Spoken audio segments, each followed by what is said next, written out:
So, Saniya, first of all, for you, I mean, what has this offseason been like? Coming off of a Final Four run, things along those lines. It's been long. During summer, we did a lot of workouts. We were on the track a lot, focusing on our conditioning. I feel like this team relies heavily on guards, so obviously our guards have to be ready to play possibly 40-minute games. So I think we've been focusing a lot on our conditioning, just making sure we can get up and down the floor. How different has Wes been this offseason? He's Coach Moore is Coach Moore. He's the same guy, funny, sarcastic guy, but he's been good. Obviously, now that we have a target on our back, he's a little more passionate. So, of course, little things make him a little more upset because he knows what it takes to get to a Final Four. And to get to a Final Four, you have to keep that margin very, very slim. And now that he knows that and knows what we're capable of, he holds us to a higher standard. So. You say you now have a target on your back. Do you mean you didn't have one beforehand? Because, yes. I mean, this team, the program at least had won Right. 3 straight ACC championships, but now getting to the Final Four, you feel like that's just upped that target even more? Yeah, so basically before I had got here, they were coming fresh off the 3 back-to-back. When we got here, we didn't perform well in the ACC tournament. We didn't perform well all season long, really. We didn't make it past the first round of the tournament. So last year, we were ranked we weren't even ranked last year. So obviously, wanting to be at the top, wanting to prove everybody wrong, we did that, and now we have the target on our back. We're going to be ranked, I'm assuming, so now we have to stay humble and stay hungry. I've seen most of the projections, you guys, at least in the top 10, somewhere around there. I mean, how high do you feel like the ceiling is for this team, given what you have returning from last year, too? Right, the ceilings are high. Most of us haven't even scratched the surface of our talents. Obviously, like I said, we have to stay humble, stay hungry. These freshmen have never touched a college floor before, so obviously we have to carry them along. We have to help them if they need help because they're key pieces to this team's success. They wouldn't be here if they weren't. So just bringing them along the way and playing team basketball because that's what's important. We know about the returning players, but what have you seen from those freshmen so far? Man, they're special. They're coming in confident. They have nerves every now and again, but what freshman wouldn't? But when we have that first game, the nerves are going to kick in. But once they score that first bucket and they hear their name over the speakers, it's going to feel good. I remember hearing my name over the speakers for the first time. It's an amazing feeling. Obviously, hearing the crowd that's there for you. Reynolds is a great facility, and we have great fans. We call them family. They're not even fans to us, so it's going to be interesting for sure. What was the dog class experience like, and how do you think that helped you grow going into this year? Yeah, so I don't know if you've heard, but I wasn't really thinking about going pro after. Didn't really have aspirations going to the league. I went to Kelsey Plum's dog class, and obviously she taught me a lot. I love that it wasn't all basketball. We had a lot of recovery, focused on mental. We got to see behind the scenes of what brands are like Under Armour. So it was just an amazing experience, and I'm very fortunate that I got to meet her and even win the MVP, because Kelsey Plum rewarding me MVP is just an amazing accomplishment. What is it like to be able to wear that MVP trophy on a constant basis? I wear it every day. Only time I take it off is when we have to practice, but right after practice it goes right back on. It's just a constant reminder. It's a motivator. Obviously, like I said, Kelsey Plum gave it to me, so I'm definitely not losing it because it's valuable to me. So, and it's real. I think it's my first real piece of jewelry, so I can't lose it. Is it insured? Probably not. I'm not sure. I don't know if she'll give me another one if something happens to it. Maybe. Women's basketball has been on such a heater nationally, Caitlin Clark and Angel Reese, and what we've seen, the eyeballs on the TV sets. Yes. And now, someone like that goes to the WNBA. What is it going to take for women's basketball, do you think, as someone that's seen it at the highest stage now, the Final Four, to keep this momentum going as a sport? That's a great question. Like I tell people all the time, women's basketball has grown tremendously, and I definitely think it started with those names you said, Angel Reese, Caitlin Clark, bringing attention to our game. Despite there being plenty of key players, I do say that they were the ones that really, boosted it up for us. We hit numbers for viewers that we've never hit before in women's basketball, and we're filling stages more than we filled in women's basketball before. And I think it's only going to feel more. For us personally, going to the Final Four, we had the gym capacity. We'd probably sell out 10,000 fans if we had it. I go to restaurants and people are like, how can I get tickets? I want to come see a game first. I'm just like, they're sold out already because our fans are locked in, they're loyal, and they want to see us go back to another Final Four. Y'all kind of surprised everybody at the beginning of the year being so good. Yes. So going into the season, y'all think that, or did something click between first few games? So last year and this year are so much different because last year we came in unranked. We felt like we didn't have anything to lose, but we were already at the bottom. So we were just leaving it all on the floor, playing together, having fun, and that just so led us to a Final Four. You know, we were the party crashers coming into the tournament. No one expected us to be there, and we just showed why we deserve to be there from the beginning. This year we're at the top, so we got to figure out how to stay humble, figure out how to stay hungry, and I think we're doing that well. Freshmen, they've never played on the college floor ever, so they don't really know what it takes. They don't know what to expect, but we can prepare them as much as we can, but until they touch that floor, touch that hardwood of a collegiate floor, they'll never know. So, yep. You talk about the freshmen. What do you see from that, especially like Zam, who's seems like the same thing what Zoe did a year ago. Absolutely. They're so special. Zam obviously came in very confident. She's a very known player, very talked about player. I think if she can adjust to the college level, she's going to be big for us as far as pushing the tempo, being at the dish. She can score at all three levels, so she's not scared at all. She's small, but she has a big heart. She has a lot of grit. Obviously, the other freshmen are very excited about it. They have to step up, and I think they will. I think we have a great chance at playing all of them, so it's just up to them if they want the opportunity. What does Zam do well in practice? In practice, for a freshman, she communicates a lot. And you don't expect that for a freshman because she could even be a leader right now. When we come into practice at maybe 9 o'clock in the morning, no one wants to be up that early. She's coming in like, come on, y'all, let's have great practice. So even little things like that, pats on the butt, high five, like those are big, and she does all those things. Do you see any similarities between what Zoe did a year ago as a freshman and what Zam is at now? Absolutely. So I played point a lot last year, and now I'm putting the ball in Zoe's hands. Obviously, she's not a freshman, but she's still an underclassman. So that's me putting a lot of trust. That's Coach Moore putting a lot of trust into Zoe. And obviously, Zam watching Zoe and me at times, like, she's just going to have to pick up on that because at times we're going to get tired. We're going to be in foul trouble. Like, that's just how it's going to be. So Zam's going to have to be ready when her jersey's called, her number's called. And I know she's going to perform well. Maybe she'll get adjusted after the first few games, or maybe she'll have the best game the first game. You just never know. But we're going to pull her along because we're going to need it this year. What have you seen from Zoe that gives you confidence that she can step into that role as well? Man, Zoe already showed me a great freshman season, so she showed me everything that she's capable of. So she's definitely held at a higher standard now, higher expectations. We expect a lot out of her. I'm passing it on to her. I'm not used to not having the ball in my hands, so it's a little nerve-wracking, but I trust her. She's proven that she can handle the ball. She's proven that she can play under pressure. You don't know many freshmen that go to a Final Four, so it's just amazing that she was able to contribute to a whole season from the beginning. So I'm excited for her sophomore season. You were a freshman that went to the Final Four. Yes. You got a chance to be a part of that. Obviously, you Yes. redshirted that season, but how much do you take from that experience to be able to kind of pass along to younger players as they're coming in too? Yeah, so Final Four, I actually did play that game. I don't remember it very much, but I remember playing. But this season just felt different. I felt like I contributed more all around. I was scoring, I was getting assists, getting it done on the other side of the ball. But I feel like it was not the same as South Carolina. I felt like they had so many other, obviously I had plenty of other teammates there that were getting it done. But here it's just different because I just feel like I'm contributing more and actually happy. So, that's just a big factor for sure. Wes is going to be playing a lot of guards this year. So that means guards are going to have to do things maybe that are unconventional. Absolutely. Box out, rebounding. How vital is it for flexibility within the guards for NC State to be successful? Okay. Is this one? I'm sorry. No I want worries. to make sure I had it right.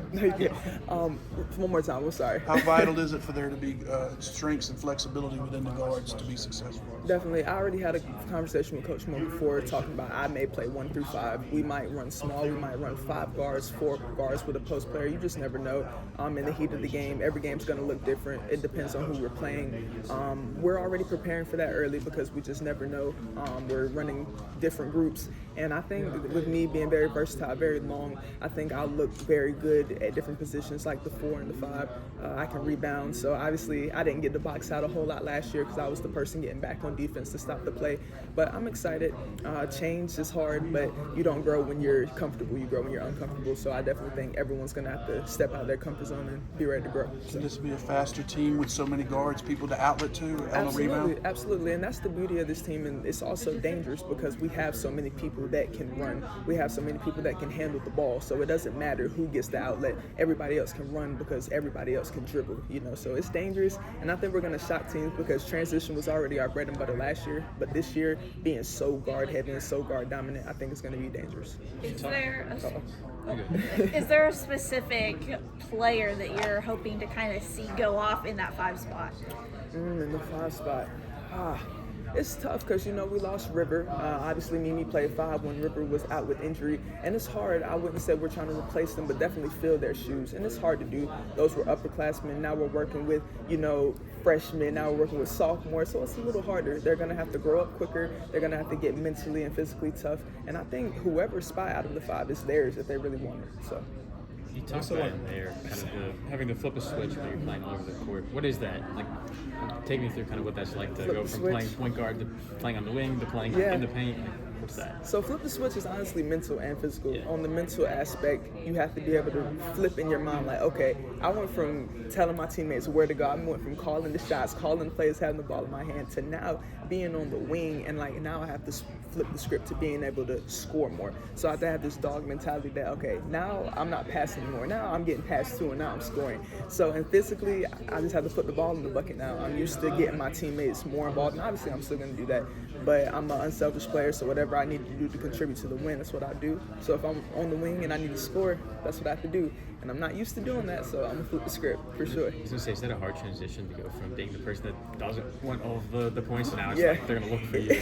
It's a lot. I know I'm capable, though. Just thinking about that UConn game, having 33 points, I know that I can score, but obviously I'm not a score-first player. So now just going from a pass-first to a score-first is kind of nerve-wracking, but my teammates have all the faith in me, so I'm excited to try it. You mentioned dog mentality. Yes. You also got to attend Kelsey Plum's dog camp Yep. over the summer. What was that like for you getting that experience? It was amazing. Kelsey will never know how important, like, an important fact that she's been in my life. Like, she changed my perspective for the better. Most people know that I didn't have aspirations to go into the next level because I was mentally and physically drained of basketball. It was a lot on the body, a lot on the mental. So when I went to the dog class, she just told me it wasn't all about basketball. We talked to her life coaches, her mental health coaches, and we did recovery. Like, we did Pilates. I've never done Pilates in my life. We did them with dogs. So it's just a fun experience. And obviously went to the pool, had food together, like just had honest, genuine conversations. And hearing that Kelsey Plum also struggles with her mental sometimes, it made me think like it's okay to not be okay sometimes, and just being able to push through it and find the happiness in the game. So this year I'm looking to just finding my happiness on days I may not want to, dribble the ball, but I'm excited because now I have goals of hopefully going to the next level, and I'm going to pursue them for sure. All right, what kind of dogs were you doing Pilates with? They were like mini dogs. I don't Okay. even know. I was like, dogs. for some reason, imagine like pit bulls or something like that. I was like, what in the they world? were like That would've this been small. It wild. was like 15 of them, so it was Okay, the cutest thing ever. Okay. So getting to do that experience with Desire, what was that like for you two? Because you did it individually together, but now Right. you're going to take what you learned from that and bring it into this year's Absolutely. squad. I truly believe that we're one of the best backcourt duos in the country. What we did last year proved it. We believe that we were before this past season, but now we've just shown it. So now we're obviously held at a higher standard. Zaza's going to score. She's proven to you that she can. So we're both going to be scoring a little more this season. That's like my sister. Like, I love her to death. So we automatically have that bond. And I'm just excited for her. Obviously, at the next level, she has aspirations going. And hopefully we'll be successful. Maybe even play together. You never know. So. Speaking of animals, I know you got a cat, I do have a cat. in the off season. Can you Yes. tell me how that came about? Yeah, so one day I was just sitting in my room just so lonely. It's like the saddest thing ever. I was lonely and I was like, okay, I don't want a dog because obviously dogs, you have to give more attention. It's not fair to keep a dog in like an apartment. It's like they need more space. So I was just like, I'm gonna get a cat. And then I saw a website in town. It was like 15 minutes away from campus. I walked in and I walked right out with the dog and I named her Masego. Masego is like an R&B artist. And I said I was gonna get another dog and name him Sir. Yes, I'm already thinking about dogs. But I met another cat and I was gonna name him Sir because Sir and Masego are like my top 2 favorite R&B artists. But another cat soon to come. Yeah. Okay. What type of cat is it? I'm not No. good. She's just a black. It's a black cat. It's Okay, a black gotcha. kitten. It looks Yeah. like a domestic short hair. A lot of people hate on black cats, like, oh, they're devil, they got those demon eyes, but she's so sweet. She's the sweetest thing ever. Yeah. Journalist So every you get to time. play South Carolina again. So what's that like playing some of your former teammates some other time? God. Any words been exchanged too? Yeah, like there's no bad blood at all. Like I still talk to them like till this day, a couple, especially Raven. I was sad I didn't get to play with her because she got hurt my freshman year, but we're still cool to this day. Obviously Dawn, I tell her happy birthday every birthday. During the season, she was telling me good job and that she was looking for me, whatever. Very special people I'm still cool with to this day. But the first time playing them, it was nerve-wracking because the media was making it all about, oh, you used to go there. I'm just like, y'all, like, I can't focus. I'm thinking all about, I used to play for them, and I'm nervous. And obviously, this gym was sold out. So, and I'm seeing all this South Carolina, the people that used to cheer for me when I was in South Carolina. It was just like almost a stab in the back, it felt like. But it was fun. Obviously, we didn't. The outcome wasn't what we wanted. But coming up November 10th, I believe, it's going to be a different outcome. I don't foresee losing by 20. It hurt my chest. It did something to me. I don't ever want to feel that feeling again. So hopefully my teammates have the same mentality and we come in and get it done. What about the tweet that Stady sent out for the game? What was the tweet? She said, I love you, but I got to beat you. It's true. Like, she does love me to death. I love her. But that second part, I can't agree with it. I'm not going out like that 2 times in a row. I can't. So what would you say is more appetizing then, beating South Carolina in the regular season or Notre Dame, who took that ACC title from you? Wow.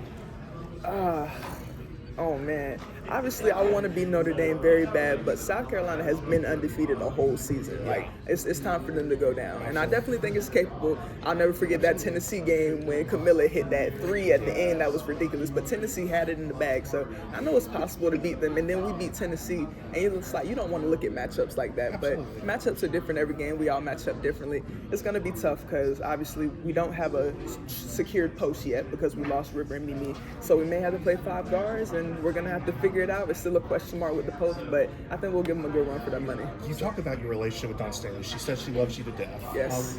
Can you touch on that a bit? Because you were at South Carolina for what, a year? A year, yes. Ma'am. So how quickly did that relationship develop, and what's it been like on the outskirts since you came to state? Dawn, that's my dog. Like, I have a lot of love for her. When I was there, I could go to her about anything. Didn't have to do anything with basketball. Coach Staley knew that it was my first time being away from home, so she was almost like a mother figure to me away from home. Unfortunately, it just didn't work out.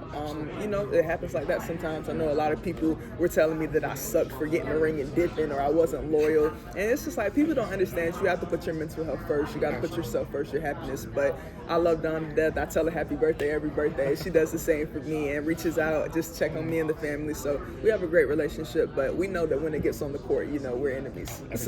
Everything's off. Okay, going back to your cat, I do want to know, because obviously Madison brought her dog to the big celebration last season. If y'all win another championship or make another deep run, can we anticipate seeing both animals?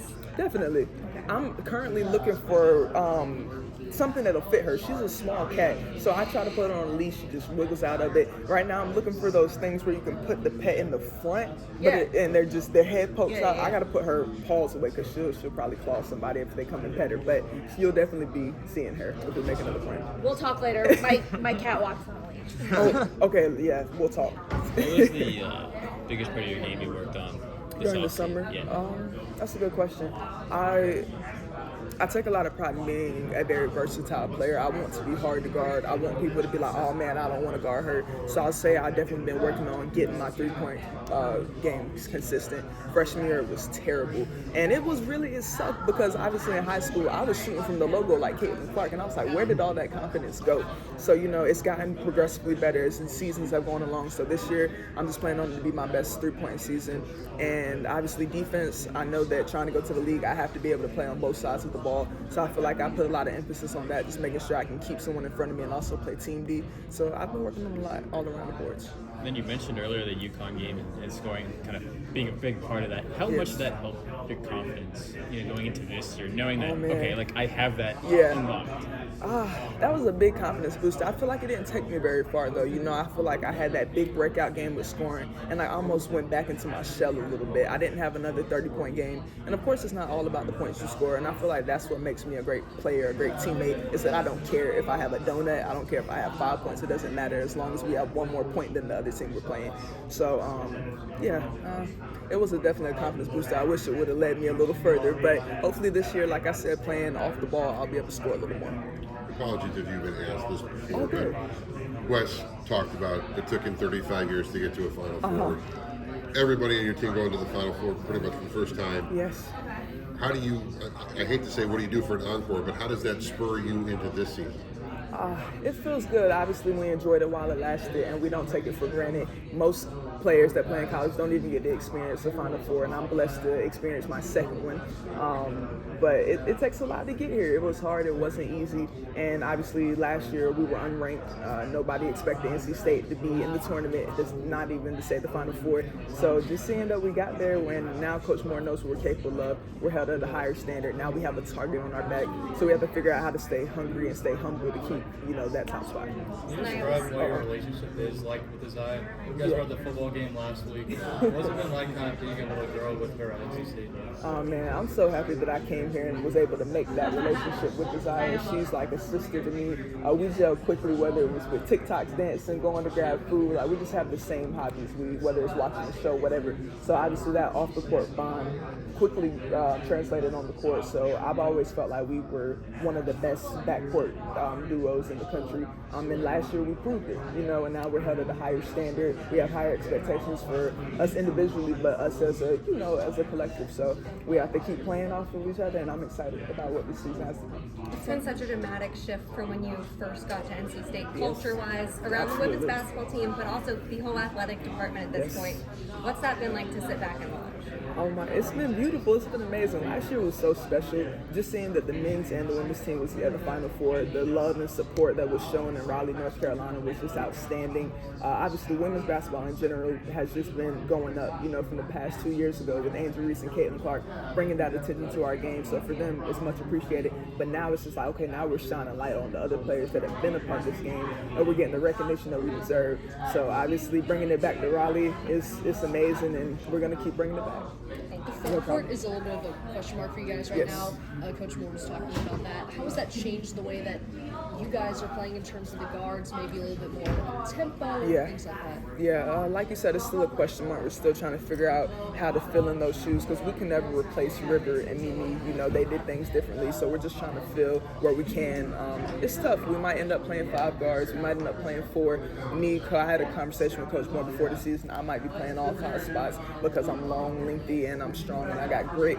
And I want to do whatever it takes to help my teammates win. So if it takes me playing the 5 and going against a post player, that's just what I have to do. So. And we'll see. And I mean, you shouted out just Caitlin Clark and Angel Reese. They're some of the superstars of the game. Absolutely. That, helped grow the brand of women's basketball a little bit.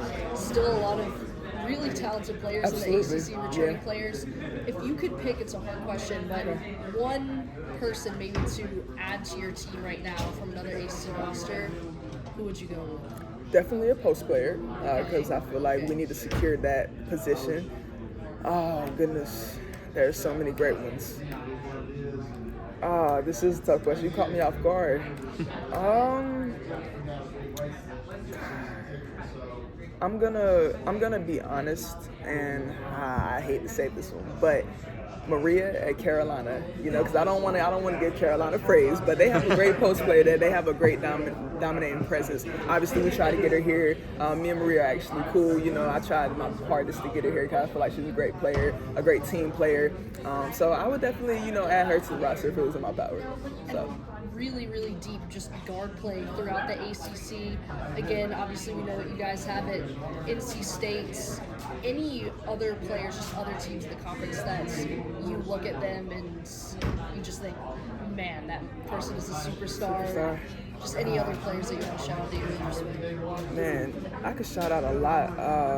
Hannah Hidalgo had a great freshman season. I foresee her having another great season. Olivia Miles with her. I think that's another backcourt duo that'll be great this season.